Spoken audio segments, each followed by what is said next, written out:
জয় ঠাকুর। তিনি গুরু, যিনি অন্ধকার থেকে আলোয় আসার পথ দেখান। শ্রী রামকৃষ্ণ প্রেমবিহারের পূজ্যপাদ আচার্য শ্রীমৎ স্বামী সম্বুদ্ধানন্দের প্রবচন। কর্ম একান্তেই শ্রেয়। দুর্গাপুজোর আজ দ্বিতীয়া তিথি। মায়ের মণ্ডপ বাঁধার কাজ শেষ। জরি, শোলা, কাগজ কেটে গয়নার মতো করে মণ্ডপের চারিদিকে সাজানো চলছে।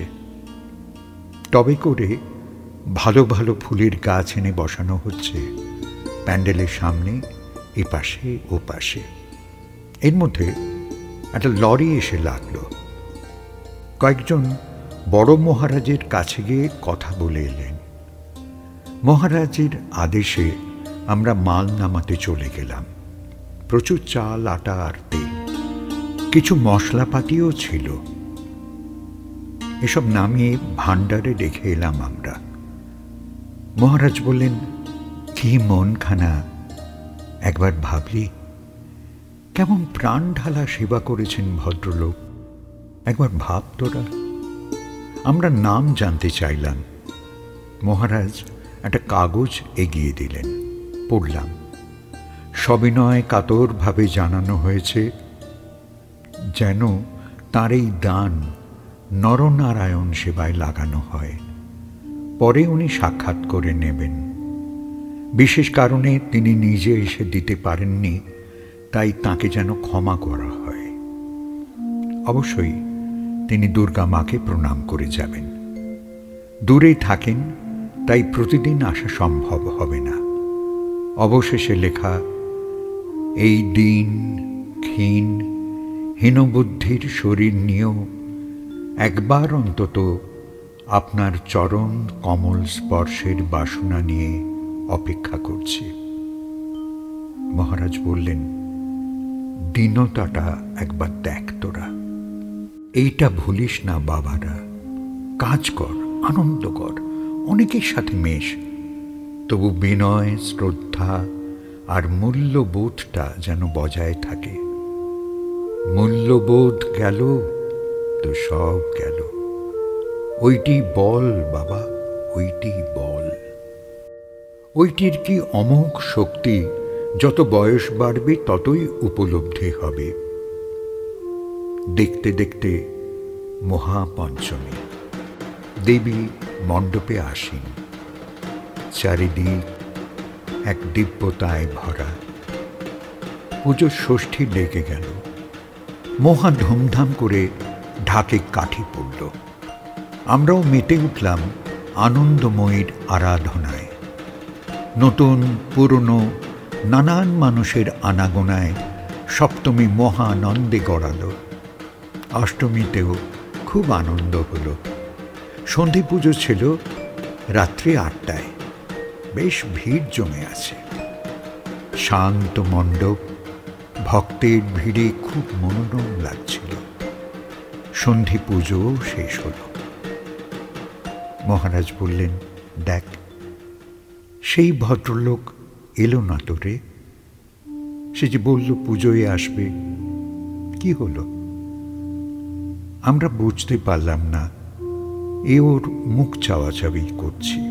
মহারাজ বললেন, ওই যে রে, অত ভোগের আয়োজন পাঠালো, বলল আসবে, অষ্টমী গড়ালো, তবু দেখা গেল না তো।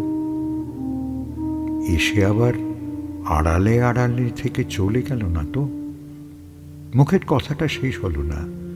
এক বৃদ্ধ এসে মহারাজকে প্রণাম করলেন। অতি সাধারণ। গালে খোঁচা খোঁচা সাদা দাড়ি, কালো শুকনো মুখ, 8 হাতে ধুতি, ফতুয়া, মুখে সলজ্জ হাসি। বললেন, এইভাবে অধমকে খুঁজছেন? মহারাজ, এই নরকের কীটকে মনে রেখেছেন? নাটকীয় মুহূর্তের মতো জিজ্ঞাসা ও উত্তরের সমাপতনে আমরা স্তম্ভিত। ভদ্রলোক বললেন, আমি তো সেই অভাগা মহারাজ। আপনি আমায় চিনতে পারছেন? মহারাজ ভদ্রলোকের মুখের দিকে তাকিয়ে থাকলেন অনেকক্ষণ। তারপর বললেন, বাবা, একবার এদিকে এসো তো। ওরা চলে গেলেন। মহারাজের সাথে প্রায় ঘন্টা দুয়েক উনি বৈঠকখানায় ছিলেন। তারপর ভগবতীকে প্রণাম করে অতিথিশালায় চলে গিয়েছিলেন। মহারাজ রাত্রে আমাদের বিস্তারিত ঘটনাটা বলেছিলেন। আমরা ঘটনার আকস্মিকতায় খুব আশ্চর্য হয়েছিলাম। মহারাজ শুরু করলেন, সে আজ থেকে 32 বছর আগের ঘটনা। আমাদের মধ্যে এক যুবক কর্মচারী এসেছিল কাজ করতে। কাজ করে সবার মন দখল করে নিয়েছিল। ছেলেটি বিবাহিত, 2 সন্তানের জনক, দুটোই পুত্র সন্তান। মুখের কথা পড়তে পারত না। কেউ কিছু ফরমাশ করার আগেই যেন মনের কথা পড়ে নিত ছেলেটা। বলতে গেলে আমরা ওর একরকম গুণমুগ্ধই ছিলাম। আশ্চর্যের হল সদাভ্যাস। ভোরে উঠে গঙ্গা স্নান করে আগে ঠাকুর ঘরের বারান্দায় বসে ও অনেকক্ষণ ধ্যান করত, তারপর কাজে নামত। একদিনের জন্য এই রুটিনও ভাঙত না। আমরা যে যেমন পারতাম ওকে সাহায্য করতাম অকাতরে। ও একই কথা বলতো, বাপরে, কত দেরি ওদের বড় হতে। বড় হবে তবে ফল হবে। আমার ফল কি তোমার চরণে দেওয়ার সুযোগ পাবো ঠাকুর? এর মধ্যে একদিন ভোরে কর্মচারীটি বেপাত্তা হয়ে গেল। বছর 3 কাজ করে এভাবে না বলে চলে গেল ভেবে সবাই খুব আশ্চর্য হল, দুঃখও পেল। সবচেয়ে হতভম্ব হলাম পরের ঘটনায়। মঠের বেশ কিছু অর্থ শ্রীমান নিয়ে গেছে। এবার আর কেউ বিশ্বাসও করতে পারছেন না, আবার ভাবতেও পারছেন না ওই সরল ছেলেটা এই কাজটা করবে। কিন্তু টাকার জায়গাটা খোলা, আমার মানুষটাও নেই। তাহলে কি বা আর হতে পারে? বেশ কয়েক বছর সময় লেগেছিল আমাদের মনকে শান্ত করতে। আজ খবর পেলাম ছেলেটার, ওর স্ত্রীর স্ট্রোক হয়েছিল হঠাৎই। 2 ছেলেকে ও মানুষের মতো মানুষ করতে চেয়েছিল, তবে জগতের মতো করে নয়। আমাদের এখানে কাজ করতে করতেই ওর মনে এই সিদ্ধান্তই স্থিরীকৃত হয় যে ছেলেদের ত্যাগী ও দিব্য জীবনের জন্য প্রস্তুত করতে হবে। তার জন্য নিজের সঙ্গ ওদের দিতে হবে। প্রতিদিনের সায়াহ্ন ও প্রভাতী সভার নানান কথা গভীর করে ছেলেদের মাথায় গেঁথে দিতে হবে, ইত্যাদি। এর মধ্যে স্ত্রীর মৃত্যুমুখী অবস্থা হতেই ও চঞ্চল হয়ে চলে গেল বাড়িতে। ছেলেটা চুরি করেছিল। ওই টাকা দিয়ে আর নিজে জন খেটে টাকা তুলে ওদের ভালো পড়িয়েছে।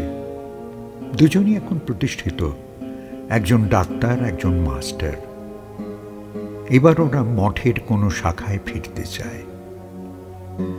সংসারের অনিত্যত্ব সম্বন্ধে বাবার কাছে শুনে মাথায় গভীরভাবে গেঁথে গেছে আদর্শ। আমরা অবাক হয়ে ভাবছি, এমনও হয়? আমি জানতে চাইলাম, এই ভদ্রলোকটি কে মহারাজ? ইনি কি ওদের চেনেন? মহারাজ বললেন, ওই কর্মচারীটি। আমরা থ হয়ে গেলাম। 3 দশক বাদে আবার এসেছে। মহারাজ বললেন, ঋণ শোধ করতে এসেছে। ছেলেদের নিয়ে আমাদেরই কোনো এক কেন্দ্রে ওরা সেবা কাজে লেগে যেতে চায়। আমি বললাম, যাও। কোচবিহারে আমাদের একটা সম্পত্তি আছে গহন গ্রামের মধ্যে। ওখানে গিয়ে জায়গাটাকে জাগাও, লেগে পড়ো।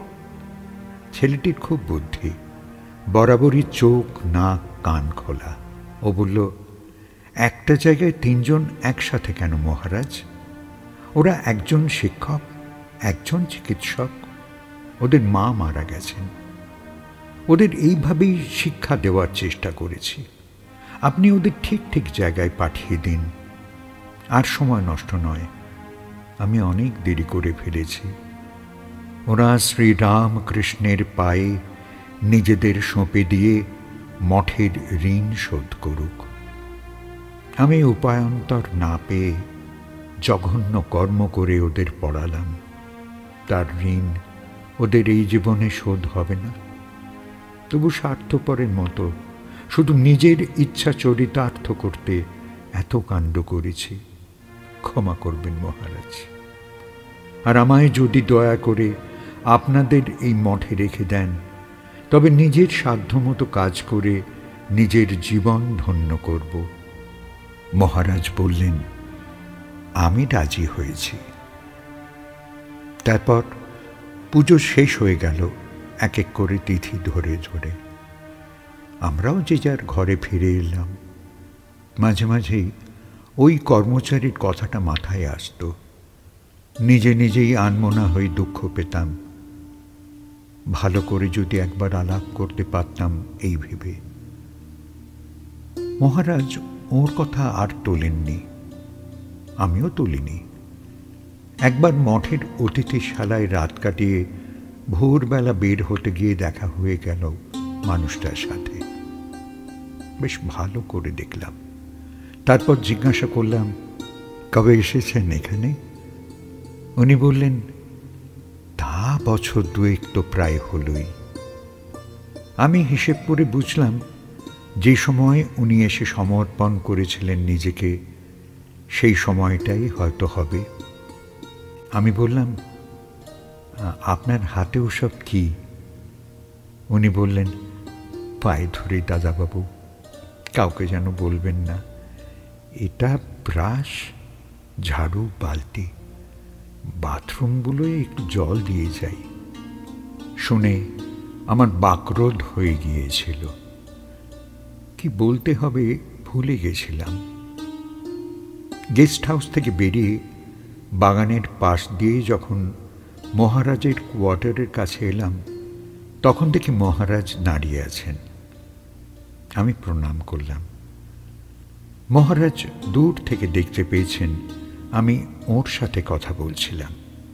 উনি বললেন, কি কথা হলো? আমার বাকরোধ হয়ে গিয়েছিল। বললাম, হ্যাঁ। মহারাজ নিজেই বললেন, ও প্রায়শ্চিত্ত করছে। এইটি ওর যেচে নেওয়া কর্ম। আমি অনেকবার বারণ করেছি। বড্ড কষ্ট পায় বাধা গেলে। বলে, তাহলে জানবো মহারাজ, ভগবান ক্ষমা করলেন না। মর্ম বেদনার হাত থেকে নিস্তার পাচ্ছে দেখে আমি চুপ করে থাকি। ছেলে দুটো, একটা কোচবিহারে, একটা পুরুলিয়ায়, খুব সেবা করছে। কোনো টাকা নেয় না। আমরা জবরদস্তি করলে বলে, বাবাকে বলবেন। আসলে বাড়ি ঘর জমি সম্পত্তি সব বেচে দিয়ে এসেছে। একদিন সময় করে বলবো ওরা কত আনন্দে আছে। শোনো বাবা, গেরুয়াই পরো আর মাথায় মোড়াও। অন্তরে ত্যাগ না হলে কিছুই কিছু নয়। জীবন্ত ত্যাগ দেখলে তো। ওই একটা ঘটনা আজও আমাদের মনকে নাড়া দেয়।